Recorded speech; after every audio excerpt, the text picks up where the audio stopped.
Welcome to Uncle's Channel. Thanks for watching today. And of course, this week's episode of Video Game News of the Week. So, we got a lot of news to cover today. Some retro stuff, some new stuff that's coming out, and a little bit of in between as well. But let's get started. So we're going to start the news off of a prototype build of an old SNES game got released this past week. And this is going to be a prototype build of Super Mario Kart, obviously for the Super Nintendo.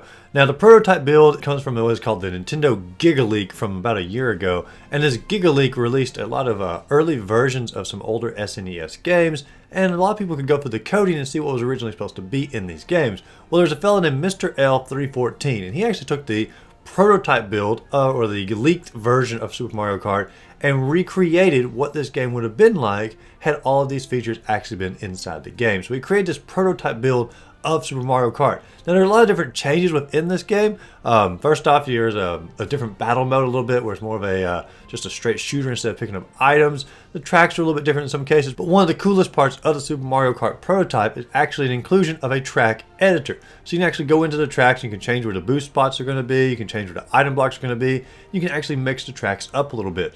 I don't know if Nintendo ever intended for this part to ever be released to the public, but of course, this is included in the prototype, and you can sort of see how Nintendo was going to design some of the tracks within the game. There were a few other changes inside the prototype as well, such as different views as you can see on the screen here, as well as a ranking on the side that you didn't actually see until Mario Kart 64. So you can just sort of see there's some differences in the final released version of Super Mario Kart, and of course in the prototype version. And it took Mr. L314 about 9 months to go through and really recreate this entire Super Mario Kart prototype. I'm not sure if he'll ever release it to the public, but it's sort of cool to see what the game would have looked like 9 months before its actual release date.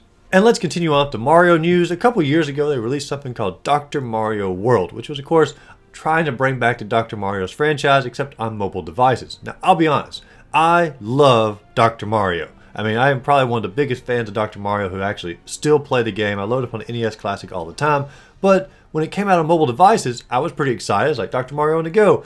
But they changed a lot of mechanics in it, and Dr. Mario World, it just wasn't a lot of fun to me. And of course, there are in-game transactions, which I just really don't like that inside of a game. And so there are a lot of things I didn't like about Dr. Mario World, but it lasted for about 2 years, and Nintendo did announce this past week that Dr. Mario World is going to be shut down come November 1st.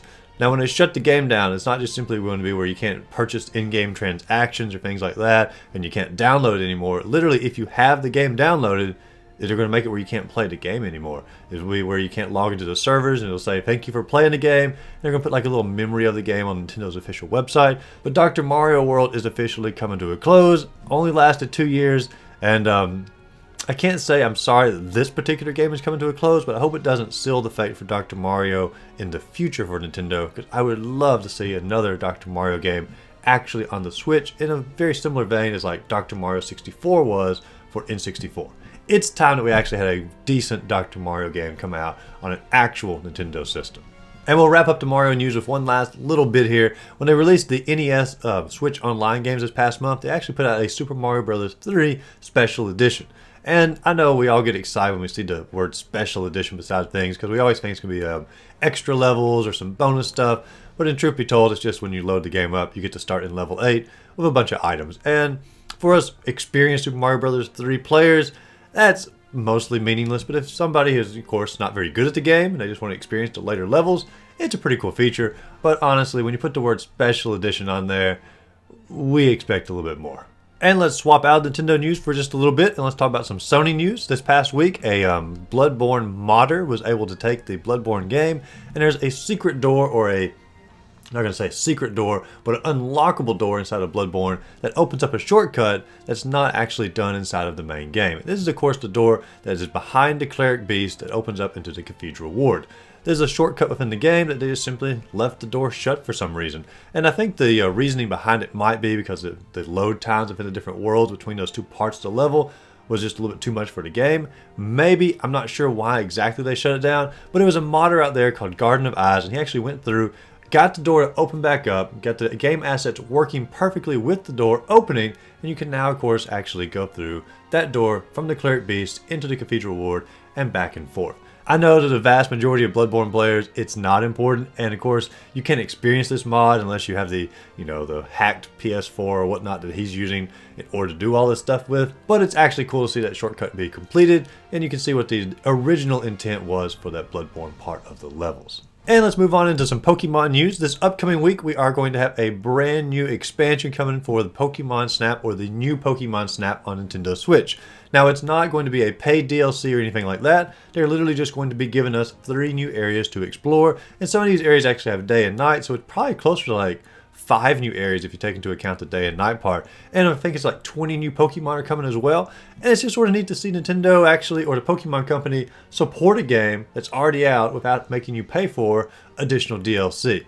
I like it when companies do this because you've already bought the game and it just simply shows they care about the customer and they just continue to put out support for a game just simply to give back to the customer. And I like that practice. So good on you, Pokemon Company, for continuing support of Pokemon Snap, or new Pokemon Snap, and giving us something new to play inside that game.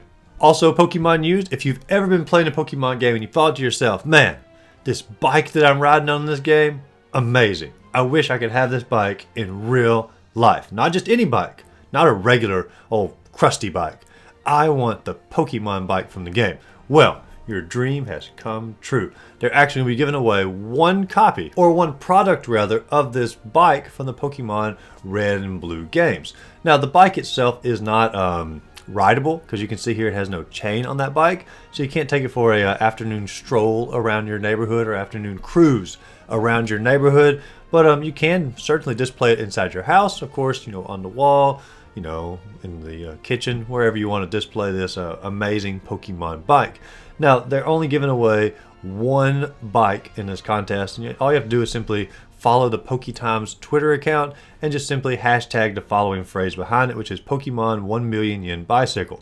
Because the bike, cost 1 million yen within the Pokemon game, which means you couldn't actually buy the bike in the game. You have to, of course, get the little ticket or whatnot in order to get the free bike in the game. That's a side point. If you played the game, you know what I'm talking about.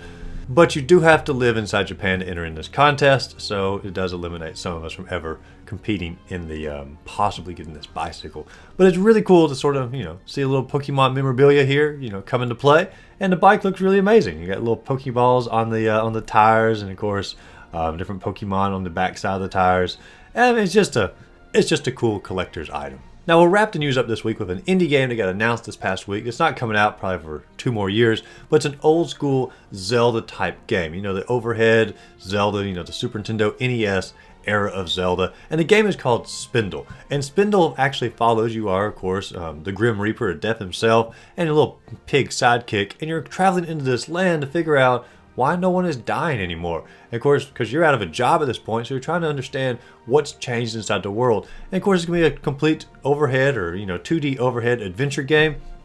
And honestly, it looks like a ton of fun. It's not coming out for a couple more years on here, but of course you can go to the Kickstarter page, you can actually get updates on the game, you can actually play a demo version of the game so far, you can actually see what systems the game is coming out on, and of course you can donate to the project as well and get some of the perks from early donation on there. But the game, it looks like a ton of fun. I like the concept from it. It's actually sort of a unique twist on an adventure game like this. I mean, it's like you're playing as the villain to a degree, but it's sort of making the Grim Reaper look a little more of a sympathetic character for the game, especially when you couple him with a little pet pig. I mean, come on. I mean, you can't be evil when you got a pet pig. I mean, no.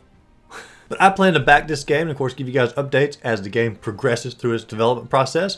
But let me know in the comments down below if this seems like a type of indie game that you would be looking forward to getting on the Switch or on Steam or whichever system that you would be most interested in. But that's it for our gaming news of the week. If you enjoyed the video, be sure to like and subscribe to the channel for your gaming news once a week, every week on Sundays, as well as another video every Thursday of reviews and things like that. But as always, go out there, find a great game to play, and just simply have a great rest of the day.